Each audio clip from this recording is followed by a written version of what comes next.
Okay, today we are going to talk about the hourglass Phenomenon. Basically, anytime anyone wants to start a business, this is how it works. The very top of the hourglass is like anything in the world is possible. It's like you have this entrepreneurial seizure, like they refer to it in the E-Myth. I can make money and I can live my own life and I can do all the things I wanted to do and I can do it better than this guy. It's going to be amazing. I can't wait to be an entrepreneur. Yeah, let's go. But you have to have that. It's so important. When I see people go through that, I'm like excited for them. And I'm also like, oh, here it goes. Good luck. It's kind of like when someone gets married, they get engaged. You're like, yes, you have to get engaged. You want to get engaged. It's so exciting, but you're kind of like, oh man. The honeymoon phase. So the world is your oyster and you're excited, but then after a while, it kind of becomes overwhelming and you got to bring it in. Like, hey, what is the thing that I'm going to focus on? Now you're at like tier 2 of the hourglass where it's still pretty big. You have a topic or an idea, but you don't know exactly how you're going to grow that thing. So this is when the spaghetti method comes to play. Spaghetti method. You take a bunch of spaghetti, you throw it at the wall, you see what sticks. Whatever sticks, you keep leaning into. If it doesn't, you clean it off and try again. So for us with Millionaire University, we had an idea of what we wanted to accomplish, but we didn't know exactly how to get there. And we didn't totally know exactly what the end product was going to be. And we still don't, but we have a better idea. Mm-hmm. And there's a lot that will affect these decisions that you make as you go. And that's why we're always talking about taking fast, effective action, entering the corridor. Because the truth is your business is not going to end up how you initially envision it. It may even end up where you envisioned it, but you have no idea what strategies or what techniques or who you're going to work with or how you're going to get there. So sometimes even the end result may remain the same, but the way you get there, it's always a surprise. Now, how do you not know where you're going and you don't know where you're beginning? How do you go if you don't know either one of those? How do you get anywhere if you have no idea what's about to come? Just start with whatever you think might be the best thing to get started on, is what I would say. It's kind of like in the last episode when I talked to my brother, Derek, do what people do that aren't that smart. And if you see them being successful, you can do something similar. And if it works out, you lean into it more. And if you do it and then you realize, oh, this isn't totally for me, hopefully you made some money and then you can try something else. Yeah, I love how Derek was saying you find someone at your IQ level. You know, there are people out there who are super techie and I'm like, I can't even follow along sometimes with the jargon. But you find people who seem to be in your IQ range, see what they're doing, how they're being successful, and go, okay, if they're doing that, I can do it, and kind of use some of the similar strategies and techniques. I love that little tip. So it's very intentional that we let you see how dumb we are. We're not really this dumb. We're just pretending. It's just really a facade. We're really, really smart and awesome all the time. So you get going on your journey. You don't even have an idea yet, but you want to start a business and then you get your idea. So you're at level 2 of the hourglass. And then it's how do I grow this idea? And you're either growing an audience or you're selling a product or service. And once again, now it's hard to get traction in that regard. So level 3 is essentially you're going to experiment and try to figure out what strategy or platform or technique actually allows you to get some traction. Traction is the hardest thing. I mean, starting Millionaire University, we decided to start a bunch of different social media channels and a podcast. We also have a blog on our website. We've got YouTube, Twitter, Instagram, Facebook, TikTok. And we've put our heart and soul into these things, so much time and effort, and it has really not gotten much traction. We've gotten a little traction, but to what end? Exactly. Not a whole lot of traction. Yeah. There came a point where Justin was like, I am never writing another Twitter thread ever again. I'm never doing this again. Never. Sometimes Justin's a bit of a diva. I already know I'm a diva, but we're both a bit divas in our business. There are things we want to do and we don't want to do, and we don't get traction. It's so demotivating to continue in that space. It is painful. When you're doing something that is really hard and you're not really into and it's not your thing and you're not getting traction, it's brutal. Like, I don't love social media. I like talking and to a microphone is great. Hello, microphone. So Justin's divaness actually really pays off because sometimes he's like, I'm not doing this anymore. He has strong boundaries.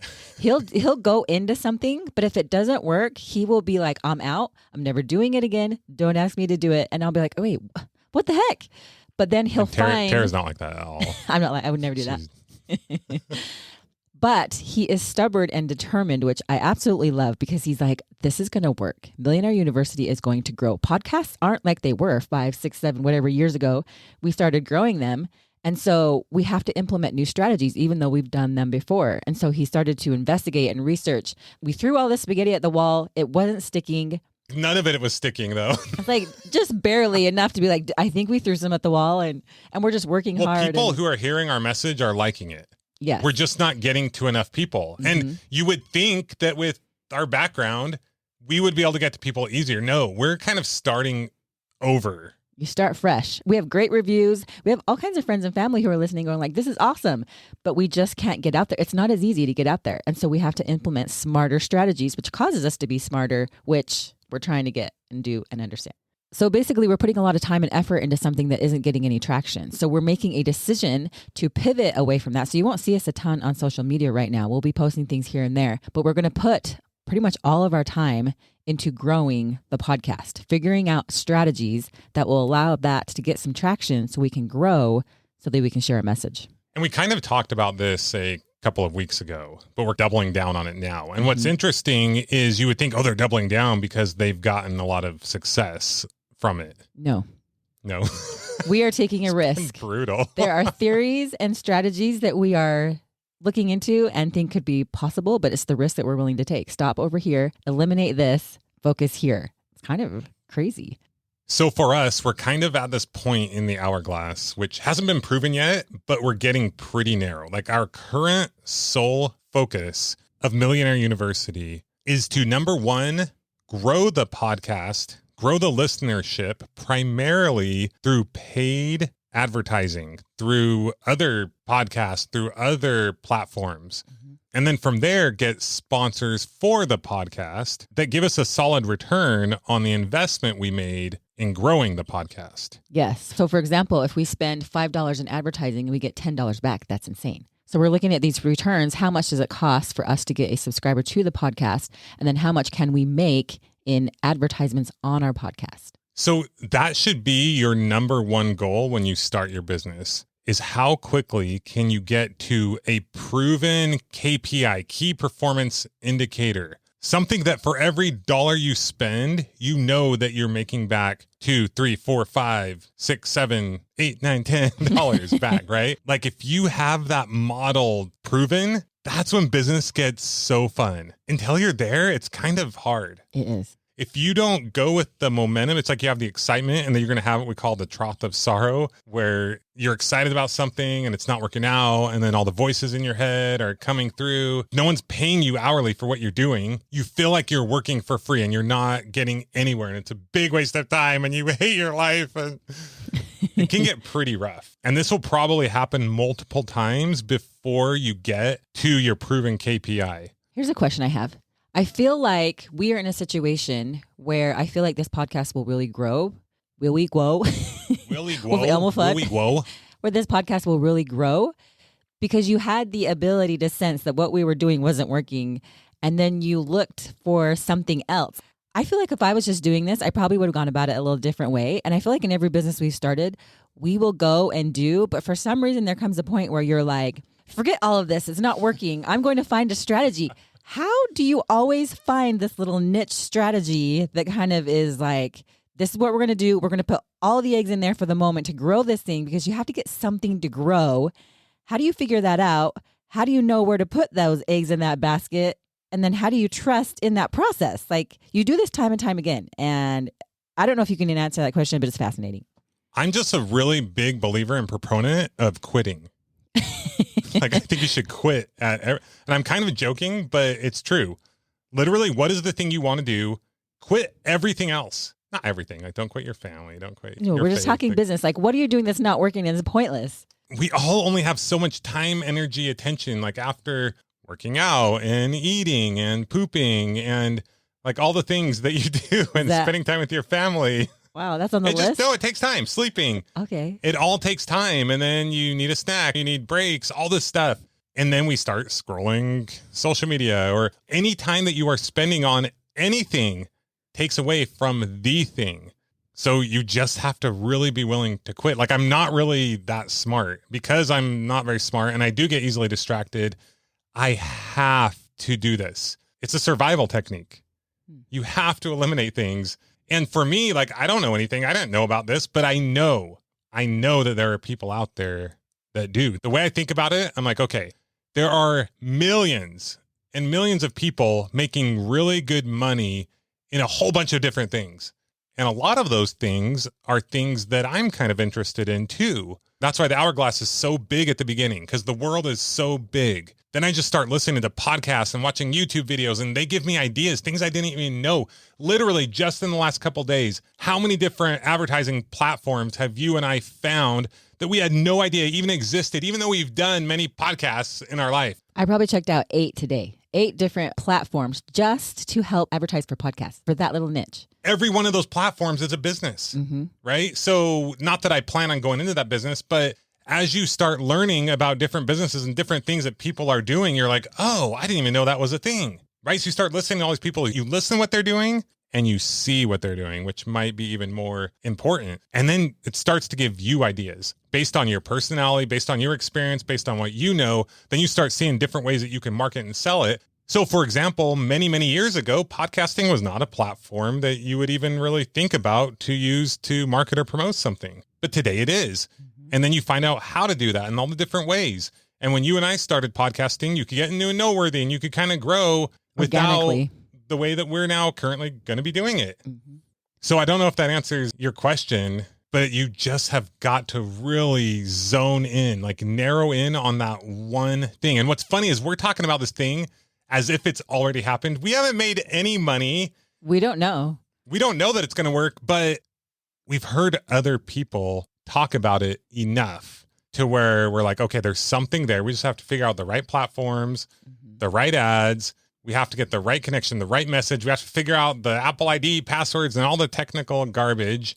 And once one platform and one ad works, it's like, okay, let's just spend money. And we have numbers. We have KPIs to run things off of, and we can just pour gas on the fire. Yeah, you then literally create your money-making machine. Because I've listened to a whole bunch of podcasts and studied different blogs, and I know what the going rates are for getting sponsors. So I have a pretty good idea of what we can get paid if we have the listenership. Now we just have to grow the listenership. And I had this theory that I wonder if for every 1,000 listeners you have, this percentage will convert over. And then I saw another podcast that said my theory was a little off, but this guy who was over Chartable said it's this number. And then we did some ads and we didn't get that number. And how did I feel that day? You were depressed and sad. Was so sad. You wanted to cry. I think you did. Did you cry?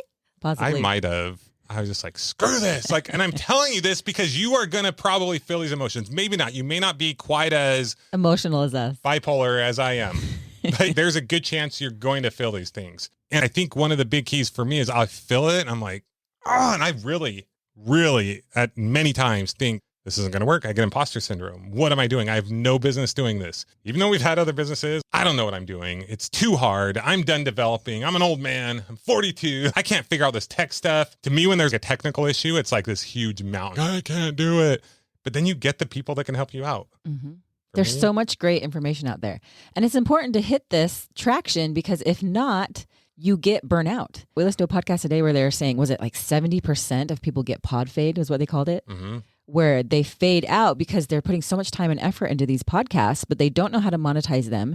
They're not getting anything back in return except for a couple of friends and family who are like, hey, you're pretty great. And then they move about their business and people burn out. So it's important to get traction and to let go of the things that are burning you out, focus on the things that are working so you can get some momentum and stay motivated in this business. And the sad thing about not getting traction is you end up quitting and stopping your business. And then I think the saddest portion of this is that you actually believe business doesn't work.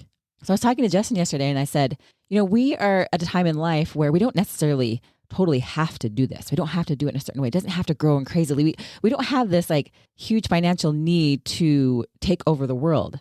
And so I was like, what is it that motivates you about business? Like, why do you want to figure this out so badly? Because I can see his wheels are turning and things are spinning. And he told me, he's like, I want to know that I have the ability always to start and create a business that I can teach my kids or I can tell someone else. I want to believe in business. I want to have the ability and I want to have the freedom to use business as a tool in life for opportunities, for growth, to stay in the game, all kinds of reasons. And I was like, I hear you. Our parents are getting older. I want to be able to take care of them if and when we need to. Yep. I want to be able to take care of us when we get older or if the need arises. Yeah. Any medical or health issue that arises with any of our kids or our family, I want to be able to help with that. I know you listen to a lot of this guy, Murph's Life, who goes around and literally changes people's lives. Yep. I want to be able to do things like that. That is a dream. If you guys have not checked out Murph's Life, it's MURPHS Life. As an entrepreneur, you'll absolutely love him because he goes around and finds people who are in poverty and he helps them get set up to where they have some security. They have a home, they have some food. And then he always gives them some kind of means to continue to support their life in very basic ways. Like, here's a food cart to sell Jell-O on the streets in South America or wherever he is. And that is a dream of ours. And to do something like that in our own way, but to just to help create entrepreneurs throughout the world, like how cool would that be in simple ways? I think it's amazing. And I want to be able to do more things like that. Mm-hmm. And I mean, I think it's fine to talk about this, but your brother, we were able to give him a job and he's a recovering alcoholic. Mm-hmm. And we're able to give him a job just like that. Yep.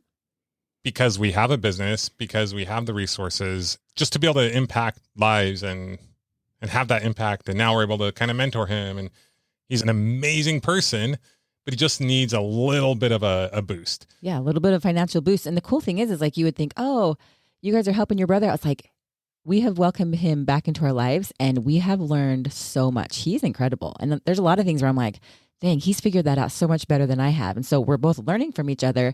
But this financial component is a huge, huge blessing for both parties involved. And it's not just the financial, it's the ability to go and do whatever you need to do whenever you need to do it. We recently had another situation where I had to just up and leave and I was able to go for a few days and just take care of whatever needed to be taken care of. And it was an amazing thing. Mm-hmm. Kind of personal, so I'm just going to keep it at that. But so much good came out of it. Let's just say I've probably shed more tears in the last 3 weeks from hard things and amazing things. But anyway, bottom line is like without a business, without this business, without doing the things that we've done, we wouldn't be able to do those things. And that's the power of a little bit of traction.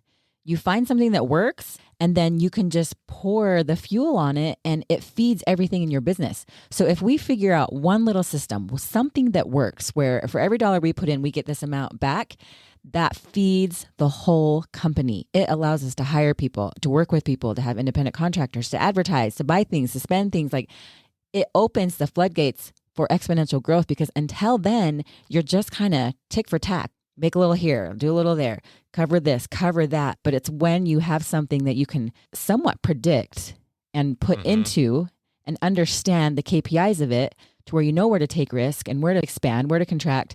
It gives you freedom to grow something because it does take money to grow things. And so that traction allows for massive growth in your business. But then personally, it allows you to do so many different things in your personal life. It gives you a lot of traction in your personal life because you have more tools, you have more options, and you have some things that you can do. Like we right now are making some big personal life decisions, and all because we have the ability to do so. Should we tell them? Let's do it. Go for it, Tara. Tell them. So the other day we went to Encinitas Fish Market. It's one of my favorite places. They can grill up some fish like nobody's business. Got our food, went and sat outside, and we were contemplating this risk. It's a risk that is not necessarily a strength of mine. And it's kind of crazy that I feel, in a way, the one leading the charge, where I'm probably the one with the greatest weakness in the risk that we are taking. But I was sitting there looking around going, how many people in the world right now have even the option to even consider what it is that we are considering for the time that we are in, the financial means, and the freedom and flexibility to actually do this thing? So we've gone back and forth and thought about this for a while. And what we've decided to do is to sell our beautiful home. Just kidding. We've almost lived here for 2 years. It was like living in a resort for 2 years, and it's wonderful.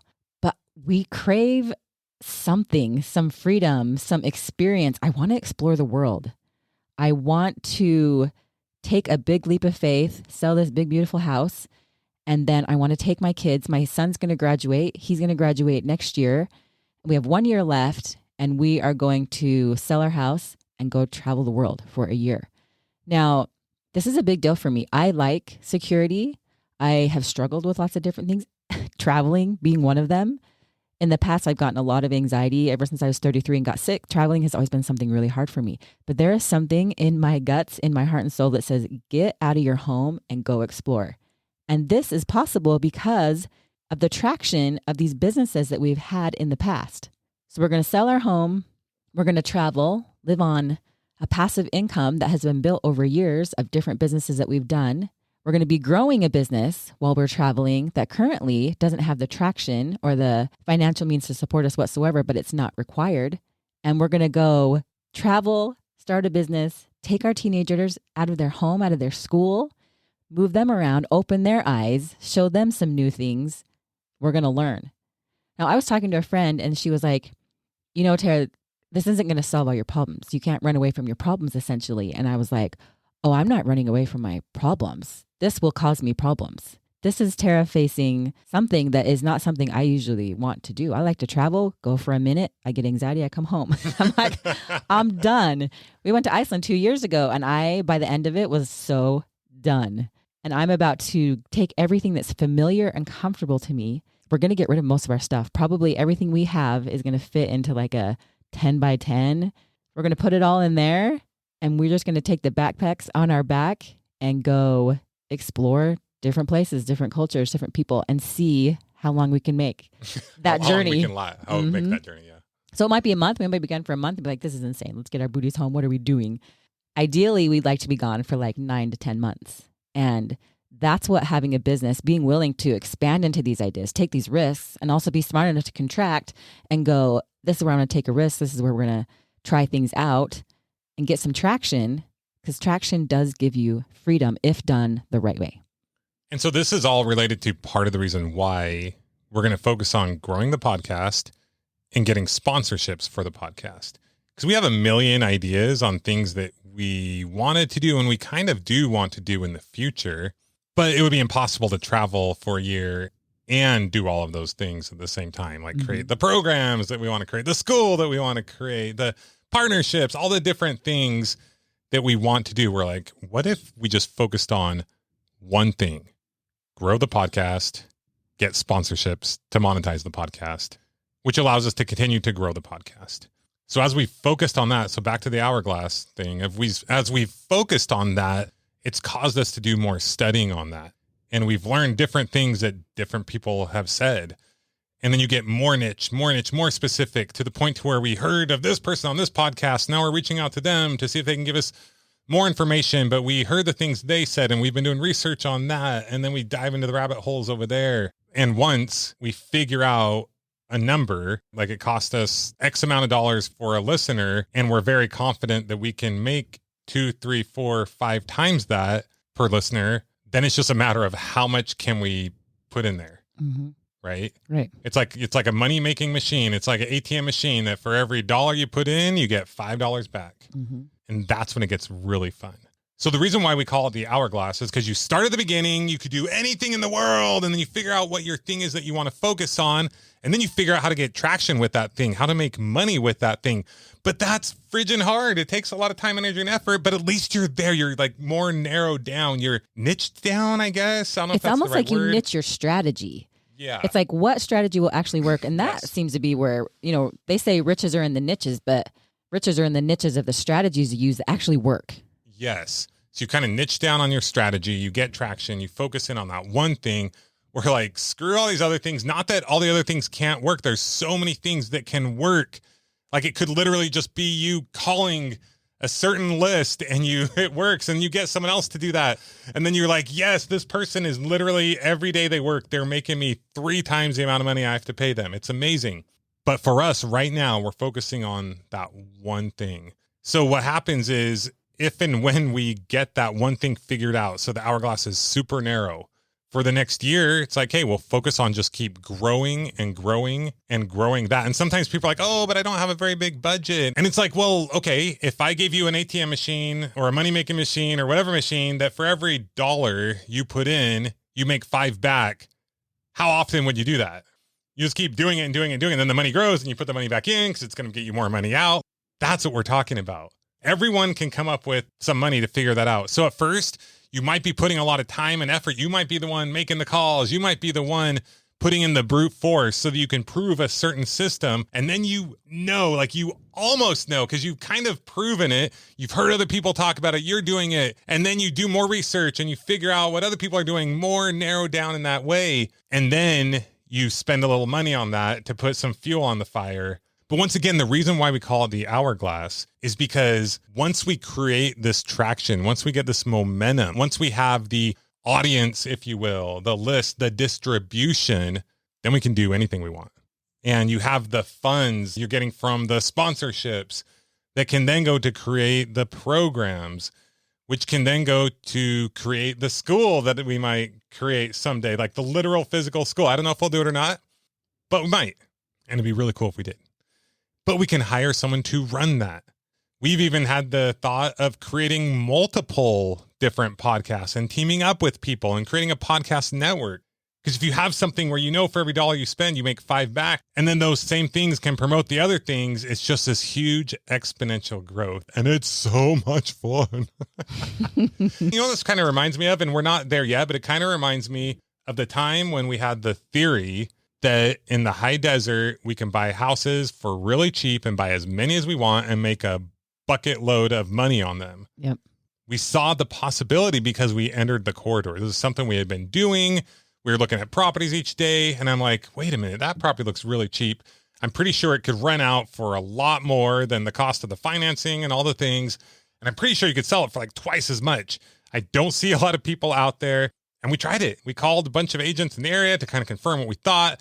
We bought that house. And then after that, it was like shooting fish in a barrel. Mm-hmm. And we literally started buying like 100 houses a year, made millions of dollars. We were able to get investors because we knew the returns. It's like, okay, the average return to this thing is like anywhere from 40 to 60% annualized. We knew tons of investors that would be happy to give us all the money in the world to get half of that return because, whoa, that's like a 20 to 25% return for them. So then we had the money taken care of. We had all the things taken care of, but it was an epiphany. It was a thought. And now we have a similar epiphany and thought. Mm-hmm. And I don't know that these numbers that I listened to this podcast from this guy. In fact, should we play it? Okay, let's play it real quick. You can spend X number of dollars and get a subscriber that's worth much greater than X number of dollars. And you can just keep churning that and churning that and churning that, growing the show. I've calculated the value of an annual subscriber for me because I have a daily show and, average CPMs, just looking at advertising, nothing else, is about $14 a year. And I can acquire a new subscriber on places like Overcast, Podcast Addict, and other apps at about $2. Hallelujah. When I started doing this, I just began doing the math. And I have a degree in math and economics. I'm like, why isn't everyone doing this? I don't understand this. It does take time when you make the investment. The ad has to run. You convert people, and then you eventually sell ads. But it's so clear and straightforward. I don't get why everybody isn't doing it. Okay, so that was Gary Arndt, who hosts a podcast called Everything Everywhere. And he's basically grown his podcast to like 1 million listeners in a couple of years, which is pretty dang impressive. But I just want to point out that it wasn't by happen chance that I came across this podcast. This is a podcast that I found based on a theory that I had after doing research in a bunch of other podcasts and after failing at the advertisement that we've done so far. But I'm like, I know there's something. We just got to just-in-time learning, right? We just got to keep going and keep figuring this out and keep researching. And then Tara and I were listening to this podcast together today, and she's like, how do you find this stuff? Right? Yep. Rabbit holes. Yeah. And I said, I had this theory and I think it's true. And we tried it and it didn't work exactly the way we thought, but I still believed in it. I actually didn't believe in it for like a day. For a day, I just had to go like wallow in my sorrow and play pickleball. Yeah. Then the next day I'm like, okay, keep learning, keep growing. This is working for some people. It's not working for us yet because there's something we don't know that they do.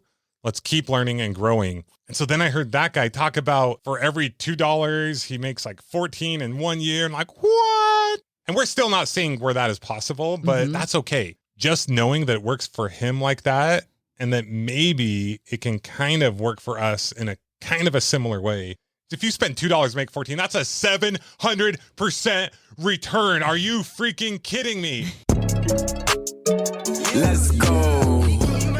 I thought that we hit gold before when we were getting like 50 to 60% returns. If you can get a 700% return proven, you can have all the money you want. Reach out to me. I will give you all the money you want. 200 or 300% return. I'll give you all the money you want. I just want half. And then I'll be rich because I can borrow money at 10%. And it's a beautiful, beautiful thing.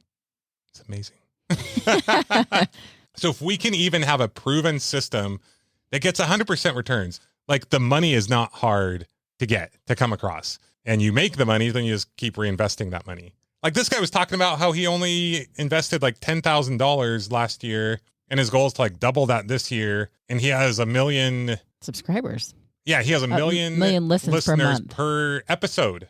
1 million listeners per month. 1 million listeners per month. Yeah, that's what I meant. So our goal is to have 1.5 million listeners per month. That will equal $100,000 per month. But we don't need 1.5 million listeners per month to begin. So it's like you invest some money, you grow it, you get to the point where you're making a few thousand a month, you reinvest that, you keep growing it. And the cool thing is when you reinvest it, you don't have to pay taxes. So instead of the government like cutting down your earnings, it just keeps growing in this thing. It's kind of like, you know, Elon Musk and different people who have stock in a company. That company continues to grow tax-free. It's a beautiful, beautiful thing. So that's kind of the goal. That's the goal of a business. Now we keep talking about the podcast and sponsorships. And if you want to take that idea and run with it, sweet, go for it. But what is that thing for you? It's the same concept. You start with the realization, I can make lots of money. I can do cool things. I can own my own time, but you got to be willing to work really hard and put in the time, energy, attention, effort, the same that you would into a normal job or a school or anything like that. Consistent and persistent actions. Then you got to figure out your KPI. You got to niche it down more. Okay, what is the one thing that I'm going to get traction in? Throw some spaghetti on the wall. You don't have to do it blindly. See what other people are doing. Try some things out. And then as you try things out, like you will see things that you didn't hear about from anyone else in any way. It's unique to you. And then you can go further in that. You can do more research and then you just keep going. And then you start making money. You got your money-making machine. Yeah, baby, baby. You grow an audience. You have customers, whatever it might be. And then you can create other products and services. Look at any successful business and they follow this model. Like think about like even at the grocery store, like anything that you see, like a company that starts to take off, they have one item. Often they have one item that just started killing it. And then they come out with a whole bunch of other products and everyone buys them because they now know that name. Right? They have distribution, they have connections, they have all the things. So that's why we call it the hourglass. You start out, yeah, I'm going to make a lot of money. I'm going to start a business. And then it comes a little thinner. You're like, okay, I think I know what I want to do. Get thinner. You try to figure those things out, throw a bunch of spaghetti at the wall, see what sticks. Just keep trying. Eventually something's going to hit. Keep doing research. Don't give up. When you want to quit, take a piece of paper, make 100 X's. Every time you want to quit, make 1 X. When you get to 100, hopefully by then you'll have traction. If you don't, do another 100. And by the time you get to 1,000, you'll probably be making money. Yep. And then you can make a lot of money because once you start making a little bit of money, it's a lot harder to make your first $1 than it is your first $100. It's a lot harder to make your first $100 than it is your next 1,000. It's a lot harder to make your first 1,000 than it is your next 10,000, 10,000 to 100,000, 100,000 to 1 million. Eventually, I'm sure it gets pretty hard to make your next billion than it did your first. Maybe not though. Actually, no, it doesn't. Because Elon Musk and other people are an example of that. But keep that in mind. It's not linear, it's exponential. We try to keep this podcast pretty simple because we're simple people. Yep. So I can't really teach you a whole lot of other things. I've never written a 42-page business plan. I've never coded a word of code in my life. I didn't know my Apple ID password, let alone any password, let alone anything about technology. But here we are. Figure out how to get your foot in the door. Figure out what works for you. Figure out who you need to team up with. Figure out your personality. What are your resources? What do you have? Do you have time? Do you have energy? Do you have effort? Do you have money? What is something you're good at? Now, once again, I would advise don't start 10 things at once. Could we not just focus 100% on Twitter or Instagram? Yep. And they would grow. We'd figure out strategies, but we want to put all our efforts into this area that we think can be the most profitable. Most profitable and fits what we enjoy doing. Fits our lifestyle, fits our personality, fits what we want to do. And then over time, once again, back to the hourglass, as we start bringing in more revenue, we can hire other people to do those other things and to continue to grow. And expand in those areas. Areas. Yep. Expand, contract. Expand, contract. Get some traction. Just keep going. Every time you want to quit, take a little break, then keep going. Go play some pickleball, go for a run. And don't just keep hitting your head against the same wall. Like learn. Find strategies, find people who are doing it well, pivot, Pivot. And quit. Don't quit on your dreams. Don't quit on your ultimate goal, but be okay with letting go of things. Nothing is wasted. Be okay with letting go of certain things that helps you continue to move toward the main thing. So do those things. Get out there. You can do this. We believe in you. Take some action. Get some traction. Work on that hourglass figure. And we will talk to you next time on the Millionaire University podcast. Adios. Adios.